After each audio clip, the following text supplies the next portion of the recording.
पूरा ब्रह्मांड अनंत है। पृथ्वी 51,72,00,000 स्क्वायर किलोमीटर की है। भारत 32,87,263 स्क्वायर किलोमीटर का है। तुम्हारा शहर भी कई स्क्वायर किलोमीटर का होगा। तुम्हारा घर भी शायद 1,000 स्क्वायर फीट के आसपास होगा। तुम्हारे अड़ोसी पड़ोसी, किताबें, घर वाले, माँ बाप, भाई बहन, चाचा दोस्त सब तुम्हारी नजरों के दायरे में ही है। लेकिन तुम सिर्फ 0.0898 स्क्वायर फीट की स्क्रीन के पीछे ही घुस के रह गए हो। कहा जाता है कि कोई इंसान किसी फील्ड में सफल होना चाहता है तो उसमें उसको 10,000 घंटे ईमानदारी से मेहनत करनी चाहिए। लेकिन तुमने तो 10,000 घंटों से भी ज्यादा स्मार्टफोन की लत में वेस्ट कर दिए। अभी तक तुम किसी फील्ड में अपना नाम कमा चुके होते। तुमने अपने लिए एक आर्टिफिशियल बिल बना लिया है जिसमें तुम्हें हर कोई देख तो सकता है लेकिन तुम्हारा ध्यान नहीं पा सकता और तुम्हें उसके बाहर नहीं निकाल सकता, क्योंकि बहुत दृढ़ निश्चय हो गए हो तुमने ठान लिया कि बस अब मेरा सब कुछ यही है। इस तरह से हम सब ने अपने अपने बिल बना लिए हैं। उस बिल के चूहे बनकर हम सिर्फ और सिर्फ काल सर्प के आने का वेट कर रहे हैं। एक एक दिन मोबाइल पे बीता जा रहा है। तुम जी नहीं रहे हो, तुम सरवाइव कर रहे हो जैसे या तो कोई युद्ध होने वाला है या फिर उस बिल में बैठकर हम अपने लिए परलोक से किसी देवदूत के आने का वेट कर रहे हैं कि वो आएगा और मुझसे बोलेगा कि लीजिए सर, ऊपर वाले ने आपके लिए सफलता भेजी है। अपना टाइम तो आएगा लेकिन बिल में ही आएगा। वाह यार, कितने क्रिएटिव है हम लोग कि हमने एक ना दिखने वाला बिल बना लिया है। वाह यार, कितने ऑप्टिमिस्ट है हम जो सोचते हैं कि हमें सब कुछ इसी 5.5 इंच की स्क्रीन से ही मिल जाएगा। उस स्मार्टफोन के बिल से तुम तभी निकलते हो जब तुम्हें बहुत जरूरी स्वार्थ वाला काम होता है, जैसे कि खाना खाना। लेकिन अफसोस कि खाना लेकर फिर तुम उसी बिल में घुस जाते हो जैसे तुम्हें बाहर कोई देख रहा हो। कितने अनकंफर्टेबल हो जाते हो तुम तब, और स्क्रीन पर उंगलियां फिराते फिराते खाना खाते हो। वाह मेरे बिल्लों के बिल देव, कभी निकल उस बिल से बाहर। देख तेरे शहर में कोई मेला लगा है, देख तेरे घर पे कोई आया है, चल उठ और माँ को सरप्राइज दे कि ले माँ, मुझे लगा कि तुझे प्यास लगी है, पानी का लोटा लाया हूँ। लेकिन तू नहीं करेगा। चौराहे पर खड़ा होगा तो मोबाइल का गुलाम होगा। बस में सीट मिल गई तो कहना ही क्या, नहीं तो खड़ा होकर भी एक हाथ से बस को पकड़ेगा और दूसरे से मोबाइल चलाएगा। एक चौंकाने वाला सच बताऊं, अधिकतर जवान लोग जब स्मार्टफोन से अपने घर या फ्रेंड्स या किसी से बात करते हैं ना, तो वो साथ के साथ स्मार्टफोन पर सोशल मीडिया भी यूज करते रहते हैं। Thank you so much headphones. धक्का लगाना, अरे तुमने भी किया है। कमाल है यार, टेक्नोलॉजी को फायदे के लिए यूज करो, टाइम पास के लिए नहीं, किसी का बुरा करने के लिए नहीं, खुद का बुरा करने के लिए नहीं, किसी को धोखा देने के लिए उसे यूज मत करो, अपने आप को गुलाम बनाने के लिए उसे यूज मत करो। नेट पे रिसर्च कर लेना, बहुत सारी केस स्टडीज मिल जाएगी स्मार्टफोन एडिक्शन की। टेक्नोलॉजी को यूज तब तक ही करो जब तक वो खुद के रिलेशन, फैमिली, हेल्थ, प्रोडक्शन और क्रिएटिविटी के बीच में ना आए। उसको यूज तभी करो जब तुम्हें एक रियल रिक्वायरमेंट हो।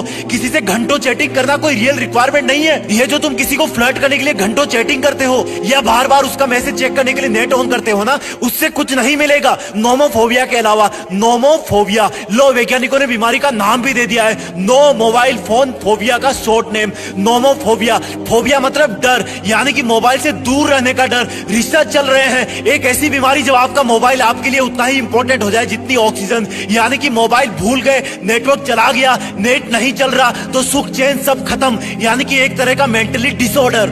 अगर भाई तुझमें कोई क्वालिटी होगी ना, तो जिस इंसान से तू घंटों ऑनलाइन चैट करके फ्लर्ट करने की कोशिश कर रहा है वो खुद ब खुद तेरा हो जाएगा, और ऐसे स्मार्टफोन पे टाइम वेस्ट करेगा तो आके भी चला जाएगा और तुझे नोमोफोबिया बीमारी भी दे जाएगा। टेक्नोलॉजी का यूज तभी तक सही है जब तक वो तुम्हें रियल वर्ल्ड से अलग ना करे। अगर एक बार रियल वर्ल्ड से अलग हो गए ना तो तुम्हारी जान पहचान खत्म हो जाएगी। ये सोशल मीडिया पे तुम्हारी फोटो लाइक करने वाले कभी काम नहीं आएंगे। तुम्हें काम तुम्हारे घर वाले, रिश्तेदार और करीबी दोस्त ही आएंगे। भगवान ना करे कि ऐसा हो कि कहीं तुम ऑपरेशन थिएटर में चले जाओ, तब आंख खुलने के बाद वहां पाओगे कि वहां पर रियल लाइफ के कैरेक्टर्स ही तुम्हारी सलामती की दुआ मांग रहे हैं, रियल लाइफ के पैसे ही काम आ रहे हैं। स्मार्टफोन के गेम्स वाले ट्रेजर काम नहीं आएंगे तुम्हारे। टेक्नोलॉजी का यूज तभी तक सही है जब तक वो तुम्हें आगे बढ़ने में, तुम्हारे करियर में हेल्प करती रहे। जैसे अगर तुम एक एप्लीकेशन डेवलपर हो या फिर कोई प्रोग्रामर हो या फिर कोई यूट्यूबर हो तो करो जी भर के काम, क्योंकि वही तुम्हारा फील्ड है। ध्यान रखना, काम करना और उस पर टाइम वेस्ट करने में फर्क है। टेक्नोलॉजी का यूज तब तक ही करो जब तक वो तुम्हारी मेंटल, फिजिकल और इमोशनल हेल्थ पर कोई असर ना पटके। ये जो तुम सुबह उठते ही 5 मिनट के अंदर अपना स्मार्टफोन चेक करते हो, या फ्रेश होते टाइम संडास पे बैठ करके यूज करते हो, या फिर रात को सोने से पहले भी चिपके रहते हो, वो तुम्हें किसी दिन बहुत ज्यादा बीमार बना देगा। अगर तुम बेचैन हो जाते हो जब तुम्हारे मोबाइल की बैटरी लो हो जाती है, या फिर सिग्नल लॉस्ट हो जाता है, या फिर नेट चला जाता है, या उसका मैसेज नहीं आता, तो सोचना है स्मार्टफोन तुम पर अपना सिकंजा कस रहा है। बिल के बाहर निकलो, कभी बिल के बाहर भी दुनिया है। पहले लोग कहते थे कहते हैं कि सितारों के आगे भी दुनिया है, चलो चांद पे चलो, लेकिन आज मैं कहता हूँ कि इस स्मार्टफोन के बिल के बाहर भी दुनिया है। जब घर की घंटी बजती है तो वही इंसान अंदर से गेट खोलता है जिसके हाथ में या तो स्मार्टफोन नहीं होता, या फिर जिसको स्मार्टफोन चलाना नहीं आता, या फिर जिनको इसका एडिक्शन नहीं है। अब या तो वो माँ हो या दादी हो या पापा हो, अगर घर में कोई सगा संबंधी भी आए ना तो वही लोग खुलकर एंजॉय कर पाते हैं, वही लोग खुल के बात कर पाते हैं जो इसके गुलाम नहीं होते।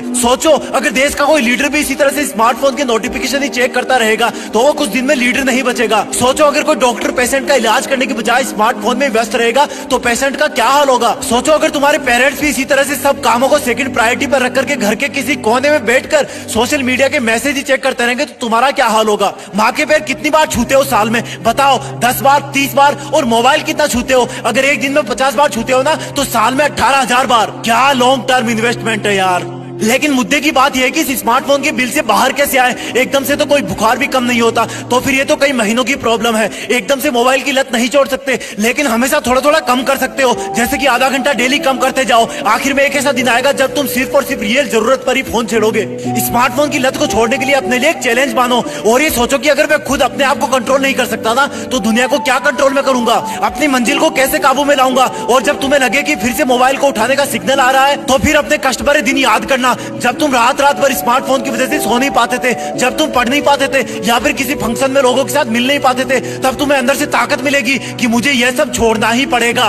इसके बाद जितने भी एडिक्शन वाले एप्स और गेम्स है ना यार, उनको उखाड़ फेंको। अगर तुम सारे दिन सोशल मीडिया पे खोए रहते हो, फोटो अपलोड करते रहते हो, तो मैं कहता हूँ कि यार उससे भी कल्टी मार लो। थोड़े दिन बाद तुम्हारा मन भी नहीं करेगा ऐसा करने का। हर एक चीज को सर्च करना बंद करो। एग्जाम का रिजल्ट वगैरह तो सर्च करना ठीक है यार, लेकिन अगर तुम्हें जूते में लेस भी डालनी होती है ना तब तुम नेट पर सर्च करते हो कि how to insert lace in shoes, और इस तरह से करते करते ब्राउजर में 10-15 टैब खुल जाते हैं। उन सबको बंद करो यार, ये टेक्नोलॉजी आ जाई है। पहले कैसे काम होता था यार जब ये सब नहीं था। ऐसा करने पर तुम अपनी ब्राउजिंग को कंट्रोल में कर पाओगे। जब तुम्हें लगे कि तुम एडिक्शन से नहीं जीत पा रहे तब तुम अपने आप को ऊपर वाले और फैमिली और फ्रेंड्स को सौंप दो, उनको टाइम देना, फर्क पड़ेगा। चलो एक चैलेंज देता हूं मैं, तू अपने किसी खास दोस्त या भाई बहन को अपने सोशल अकाउंट का पासवर्ड रिसेट करने के लिए बोल और उनको बोलना कि वो बताए नहीं तुझे। ट्राई करके देख, 1 हफ्ता, 15 दिन, 2 महीना, तुझे महसूस होगा कि तू इनके बिना बेहतर ढंग से जी सकता है। जब तुझे लगेगी अब तो सोशल मीडिया चलाना ही पड़ेगा, अब तो मेरे प्राण ही निकलने वाले हैं, तब उनसे पासवर्ड पूछ करके वापस चेंज करने के लिए बोल देना।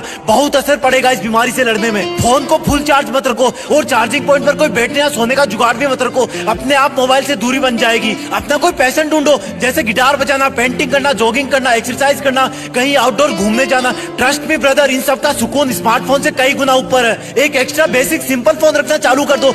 सुनने में अजीब है क्योंकि 5G की तरफ कदम बढ़ रहे हैं, लेकिन अगेन अगर तुम टेक्नोलॉजी की गुलाम हो रहे हो ना तो 2 कदम पीछे हटने में समझदारी है। तो कमॉन मेरे भाई, लोग रियल की दुनिया में करोड़पति बन गए और तुम स्मार्टफोन के गेम में खजाना ढूंढते रह गए। लोग हिमालय पर पहुंच गए और तुम माउंटेन वाला वॉलपेपर ही चेंज करते रह गए।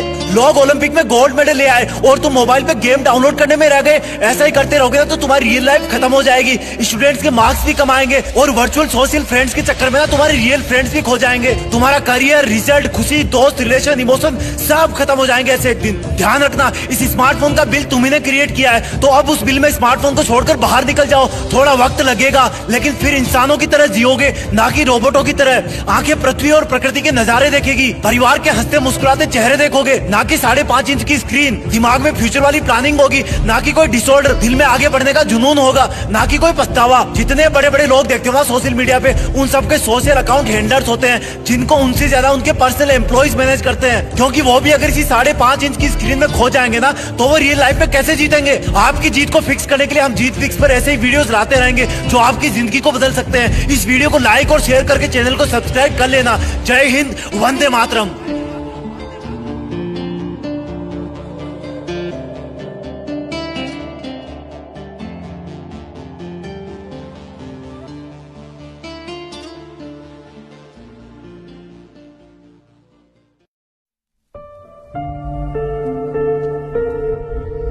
जीत फिक्स।